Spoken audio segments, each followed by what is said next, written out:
The Commission on Elections says it will receive all certificates of candidacy from anyone who wishes to run in the 2016 elections, but at the same time will release guidelines to screen and identify nuisance candidates. Casin tells us why. The Commission on Elections will accept certificates of candidacy from anyone who wishes to run in the 2016 elections. According to Comelec, it will still accept Senator Grace Poe's COC even if the Senate Electoral Tribunal decides against her on her existing disqualification case. The poll body explains that after the deadline of filing of the COCs, it will screen the list for qualified candidates. What's provided for is that the Comelec on its own, or motu proprio, or upon a case being filed, can act upon issues regarding qualifications as well as the absence of non-disqualifications. Wala namang balakid para kay Senator po sa aking palagay na mag-file ng kanyang certificate of candidacy for a higher position. Comelec will also issue some guidelines to identify nuisance candidate when they file their COC.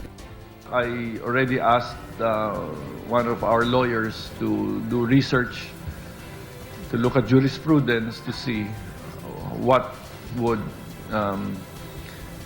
classify or qualify one to be a nuisance candidate as opposed to a viable candidate. One of the requirements is that the ability to mount a national campaign.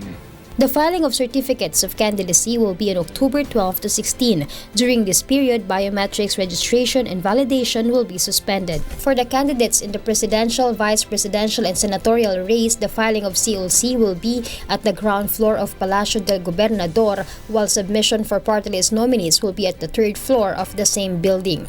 The filing will be between 8 a.m. and 5 p.m., but candidates who will remain inside the Comelec premises beyond 5 p.m.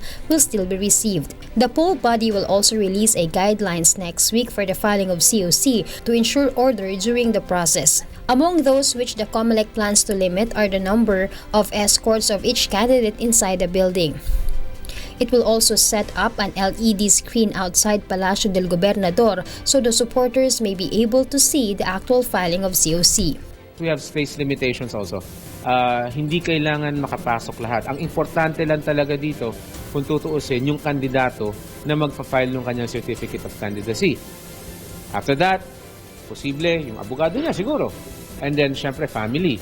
Meanwhile, as regards the disqualification filed by Rizaito David against Senator Grace Poe, the Law Department has advised the Comelec and BAC that the case is no longer under the jurisdiction of the poll body, but already under the Senate Electoral Tribunal because Poe has already been proclaimed senator. On its part, the Comelec and BAC will consider such recommendation from the Law Department. Ang inano lang ng LODEP is yung jurisdiction. Kasi nga, dahil na-proclaim na siya. Yun ang problema. At ang ayaw mo mangyari niyan is that two government bodies, kumbaga, are assuming jurisdiction. Casin reporting for Y News.